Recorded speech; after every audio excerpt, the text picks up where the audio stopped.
Jadi si Rizky sama Zaki ini mengendus-endus, mereka berdua itu mengintip. Dan tidak lama setelah itu, tiba-tiba ada mobil molen dari atas langsung menjatuhkan semua adonan cor tersebut. Yang jelas saja itu menimpa tubuh dari si temannya atau dari si Ilham. Mereka berdua ini tambah kebingungan, ya Allah ini ada apa sih? Akhirnya mereka berdua ini putuskan untuk lari mengejar menuju ke tempat si Ilham. Mereka berdua ini pun berusaha untuk menolong si Ilham agar keluar dari kerangka besi tersebut. Tetapi mereka berdua malah dicegah oleh bos besarnya tersebut. Dan mereka berdua ini diancam akan dibunuh. Mereka berdua ini benar-benar sangat ketakutan. Dan ternyata... Halo, assalamualaikum warahmatullahi wabarakatuh. Kembali lagi dengan saya Doni Free di channel Sudut Malam. Halo, apa kabar semuanya? Semoga kalian diberikan kesehatan, rezeki yang melimpah, umur yang panjang, dan rezeki yang berkah. Amin, amin, ya robbal alamin. Seperti biasanya, sebelum ceritanya dimulai, saya ini pengen tahu kalian ini datang dari mana saja dan namanya siapa. Jangan lupa ditulis di kolom komentar, biar nantinya saya itu kenal dengan kalian semua. Oke, di cerita kali ini saya ini akan menceritakan 3 orang remaja dan salah satunya ini dijadikan tumbal proyek oleh bosnya. Mungkin tidak usah lama-lama lagi, kita langsung menuju ke videonya.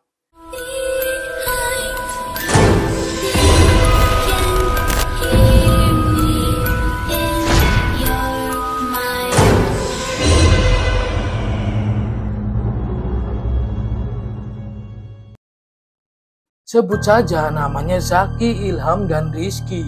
Mereka bertiga ini tinggal di kampung yang sama. Dan mereka bertiga ini pun masih satu umuran. Si Ilham ini, dia itu yatim piatu. Dia sudah ditinggalkan oleh kedua orang tuanya di rumah sudah sangat lama. Semenjak si Ilham ini berusia 17 tahun. Rizky dan Zaki sendiri, dia itu sangat setia sama si Ilham. Mereka bertiga ini sudah berteman dari kecil, hingga pada akhirnya mereka ini sudah tumbuh dewasa semuanya. Di suatu ketika, mereka bertiga ini berniat untuk merantau ke kota yang besar, dan mereka itu bekerja di sebuah proyek, yaitu pembangunan sebuah jembatan yang sangat panjang. Singkat cerita, mereka bertiga ini sudah sampai di proyek tersebut, atau sudah sampai di kota besar tersebut. Mereka pun bekerja. Mereka ini mengenal mandor proyek di bangunan itu melalui sosial media. Mereka bertiga ini sangat senang karena bayaran atau gajian di proyek tersebut itu sangat lancar. 3 bulan sudah mereka bertiga lalui. Akhirnya mereka bertiga ini putuskan untuk pulang ke kampung halamannya karena mereka bertiga ini kangen dengan suasana di kampungnya. Tetapi tidak lama mereka bertiga ini di rumah. 1 minggu setelahnya mereka langsung kembali lagi ke kota besar tersebut. Si Ilham ini anaknya itu sangat telaten. Dan dia juga hemat. Jadi dia itu benar-benar gajian di sana itu ditabung. Bahkan dia tidak merokok, tidak seperti kedua orang temannya. Dan dia pun makannya tidak neko-neko, tidak seperti kedua temannya. Yang makanannya di sana itu selalu enak dan ngerokok selalu enak terus. Tetapi si Ilham ini berbanding terbalik. Si Ilham ini sangat hemat, orangnya ini sangat irit. Dia ini pengen memperbaiki rumahnya yang sudah rusak di kampung halamannya. Dan si Ilham ini sering mengambil lembur, sedangkan si Zaki dan si Rizky ini dia tidak mengambil lembur. Jadi benar-benar si Ilham ini di sini kerja keras banget, dia banting tulang banget demi keinginannya yang terwujud. Di suatu ketika datang seorang bos proyek tersebut. Dan di situ para pekerjanya pun langsung bersalaman dengan si bos tersebut. Tidak terkecuali dengan 3 orang sahabat ini, si Ilham, Rizky, dan si Zaki. Dan ternyata si bosnya ini merasa cocok dengan ketiga orang ini. Akhirnya pada saat yang lain itu bekerja, ketiga orang ini, Rizky, Zaki, dan Ilham, itu diajak ngopi sama si bos proyek tersebut. Dan di situ mereka itu ditanyai tentang kehidupannya di kampung halaman dan lain sebagainya. Hingga pada akhirnya bos proyek ini tahu bahwa si Ilham ini adalah seorang yatim piatu. Dia itu sudah tidak memiliki keluarga di kampung. Dan sejak saat itulah bos proyek ini menunjukkan seperti sayang banget sama si Ilham. Mungkin dia bersimpati sama si Ilham karena dia sudah tidak memiliki kedua orang tua. Dia bekerja sangat keras demi Dia itu pengen membetulkan atau merenovasi rumah yang ada di kampung halamannya.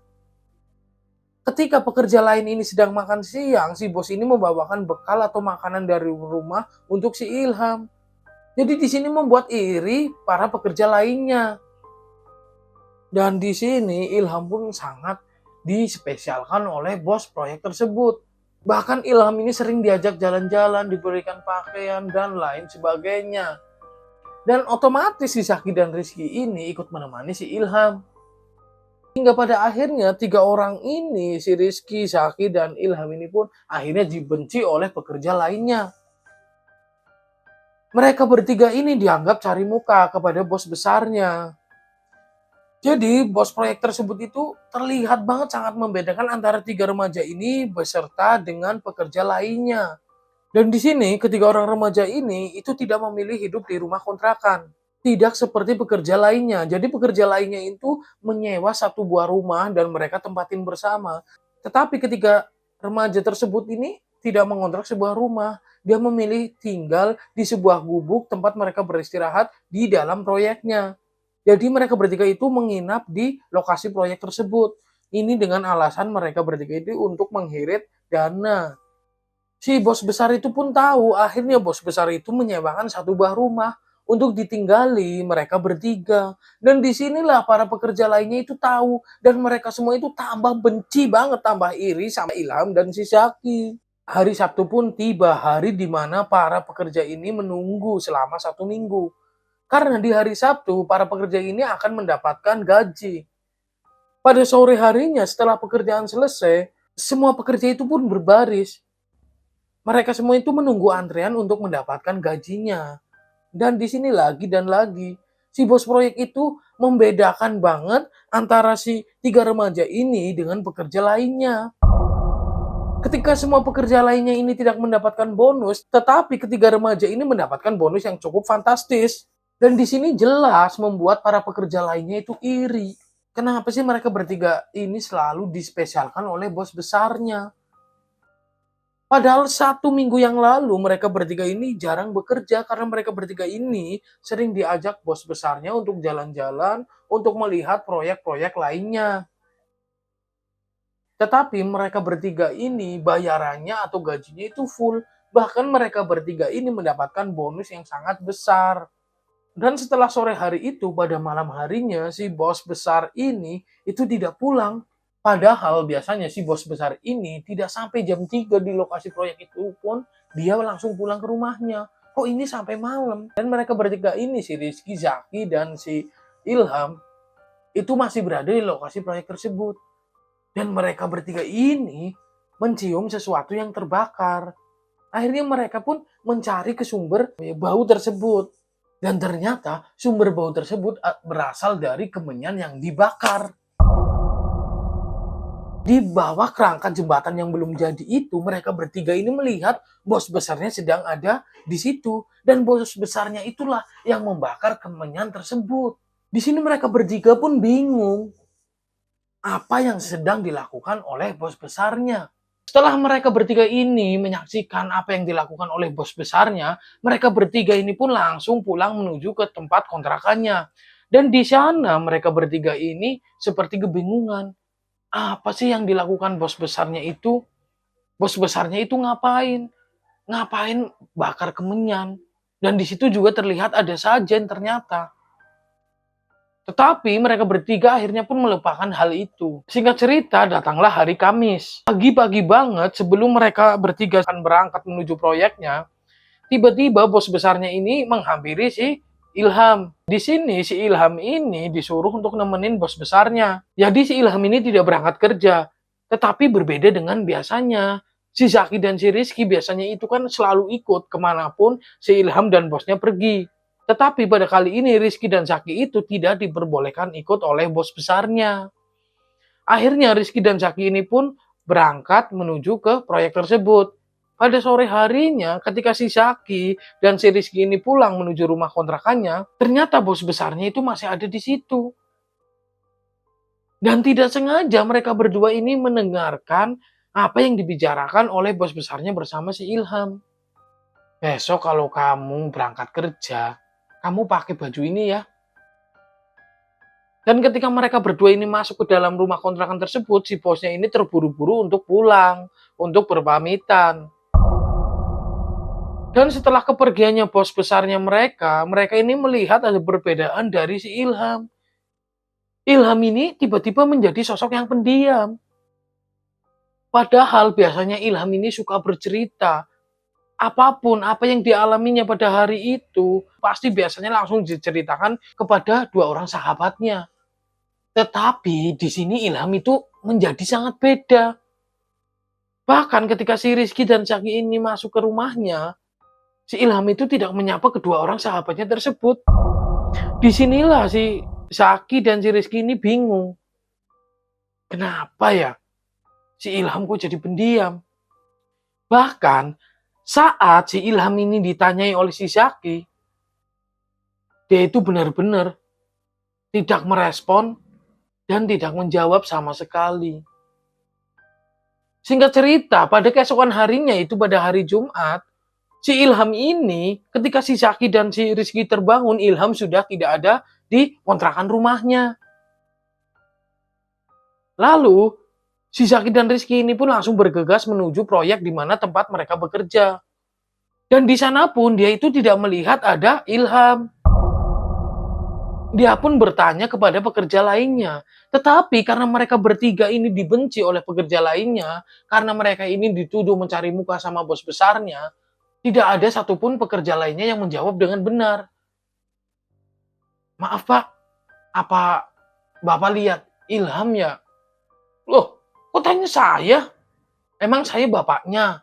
Sana tanya sama bos besar kamu, dia kan bapak angkat si Ilham. Di situ jawabannya itu menunjukkan banget bahwa mereka semua pekerja lainnya itu iri sama mereka bertiga. Bahkan ada pula yang ditanyai sama si Rizky dan si Zaki, benar-benar mereka ini tidak menjawab. Ya sudahlah, akhirnya mereka berdua ini pun langsung melangkah pergi. Pada hari ini, hari Jumat, itu adalah proses pengecoran jembatan tersebut. Si Rizky dan Zaki akhirnya pun berkeliling mengitari proyek tersebut. Dan ternyata mereka berdua ini menjumpai si Ilham itu berada di kerangka kaki-kaki jembatan. Jadi ada sebuah kerangka besi dan itu adalah kerangka kaki dari jembatan tersebut dan Ilham itu berada di dalamnya. Si Ilham ini mengenakan pakaian yang serba putih. Dan di situ mereka juga melihat di samping si Ilham itu ada bos besarnya. Bos besarnya ini sedang duduk dan sedang membakar kemenyan. Lalu di sampingnya itu terlihat begitu banyak sajen. Akhirnya mereka berdua ini bingung. Jadi si Rizky sama Zaki ini mengendus-endus, mereka berdua itu mengintip. Dan tidak lama setelah itu, tiba-tiba ada mobil molen dari atas langsung menjatuhkan semua adonan cor tersebut. Yang jelas saja itu menimpa tubuh dari si temannya atau dari si Ilham. Mereka berdua ini tambah kebingungan. Ya Allah, ini ada apa sih? Akhirnya mereka berdua ini putuskan untuk lari mengejar menuju ke tempat si Ilham. Mereka berdua ini pun berusaha untuk menolong si Ilham agar keluar dari kerangka besi tersebut. Tetapi mereka berdua malah dicegah oleh bos besarnya tersebut. Dan mereka berdua ini diancam akan dibunuh. Mereka berdua ini benar-benar sangat ketakutan. Dan ternyata di situ bukan hanya ada bosnya saja. Di situ terlihat ada orang tua yang memakai pakaian serba hitam dan berjenggot. Seperti seorang dukun. Dan ada 2 orang lainnya lagi. Jadi di situ itu ada 4 orang. Dan di situ Zaki dan Rizky tidak bisa melakukan apapun. Dengan terus adonan semen tersebut langsung dijatuhkan ke dalam kerangka tersebut. Dan tidak terasa, semen itu sudah menutupi setengah badan dari si Ilham. Dan ternyata di sini Ilham itu melambaikan tangan dengan pandangan yang kosong. Dan di sini membuat si Zaki dan Rizky itu pun menangis. Dia itu menangis melihat sahabatnya itu akan mati tertimbun oleh semen tersebut. Dan hingga pada akhirnya, semen tersebut sudah memenuhi kerangka dari kaki jembatan itu. Dan Ilham ini tidak lagi terlihat. Lalu di situ mereka itu mendapatkan ancaman kembali sama si bosnya. Saya itu sudah tahu rumah kalian berdua. Kalau peristiwa ini ada yang tahu selain kita, kalian berdua akan saya cari dan akan saya bunuh. Mendengar kata-kata tersebut, ini sangat menyerang psikis mereka berdua. Akhirnya mereka berdua itu berjanji tidak akan membocorkan atau memberitahukan kepada siapapun mengenai hal ini. Ternyata di balik kebaikan bos tersebut kepada ketiga orang sahabat itu, ternyata ada tujuannya. Kenapa di sini Ilham yang dijadikan tumbal proyek tersebut? Karena bos besarnya ini tahu si Ilham ini sudah tidak memiliki siapapun di rumahnya, di kampung halamannya. Mungkin langkah itu akan sangat mudah. Dan ketika si Ilham itu mati pun tidak ada yang memperdulikannya atau tidak ada yang mencarinya. Kecuali dua orang sahabatnya ini, si Rizky dan si Zaki. Singkat cerita, setelah kejadian itu, si Rizky dan si Zaki ini pun langsung menuju ke kontrakan rumahnya. Mereka berdua ini langsung mengemasi barang-barangnya. Dan mereka berdua ini langsung pulang menuju ke kampung halamannya. Pada keesokan harinya, ketika hari Sabtu, di mana para pekerja proyek itu akan menerima gaji, di sini si Mandor itu mengetahui bahwa si Rizky, Zaki, dan Ilham ini tidak ada di tempat itu. Setelah pembagian gajinya selesai, akhirnya si Mandor tersebut pun menelpon si Rizky. Karena pada awalnya memang yang berkenalan di sosial media itu adalah Rizky dengan Mandor tersebut. Akhirnya si Mandor tersebut pun menelpon si Rizky. Dan ternyata di sini didapati si Rizky ini sudah berada di kampung halamannya, sudah berada di rumahnya. Si Rizky ini tidak menceritakan apapun, tetapi terlihat di suara telepon si Rizky ini seperti ketakutan. Pada keesokan harinya, ternyata mandor proyek tersebut pun menuju ke rumah si Rizky. Di sana ditemui oleh Zaki dan Rizky. Ilham itu tidak ada. Akhirnya di sini pun si Rizky dan Zaki menceritakan semuanya kepada si mandor proyek tersebut. Si mandor proyek ini pun kaget setelah mendengar cerita dari si Rizky dan si Zaki. Ternyata si mandor proyek ini orangnya baik. Bahkan dia itu sampai meneteskan air matanya. Rizky dan Zaki ini memohon kepada si Pak Mandor agar jangan sampai cerita ini menyebar atau meluas. Karena ancamannya adalah nyawa dari si Rizky dan si Zaki. Setelah itu, si Rizky, Zaki, Mandor, dan Rohman atau kakak dari si Zaki ini pun mengadakan doa atau seperti tahlil untuk mendoakan si Ilham. Dan diketahui setelah itu Pak Mandor proyek ini langsung mengundurkan diri dari pekerjaannya. Jadi menurut si narasumber atau dari kakak dari si Zaki yaitu Rohman, setelah 2 bulan kejadian itu si Rizky dan si Zaki akhirnya gila.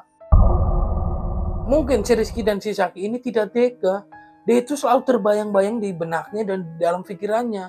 Mereka berdua ini melihat secara langsung sahabatnya sendiri itu dibunuh, dijadikan tumbal proyek.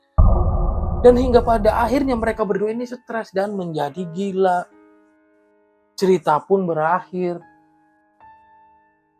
Jadi terima kasih buat teman-teman semua yang sudah menonton dan mendengarkan cerita ini sampai selesai. Dan buat teman-teman juga yang mempunyai cerita mistis mengenai pesugihan dan lain sebagainya dan ingin diceritakan oleh saya, silahkan kirimkan ceritanya melalui nomor WhatsApp yang ada di samping bawah saya ini. Dan kalian save itu nomor saya pribadi. Dan jangan lupa, buat teman-teman semuanya yang belum subscribe channel ini, silahkan di-subscribe. Bantu channel ini berkembang menuju 1000 subscriber. Akhirnya saya Doni Free pamit undur diri. Sampai berjumpa di video berikutnya. Wassalamualaikum warahmatullahi wabarakatuh.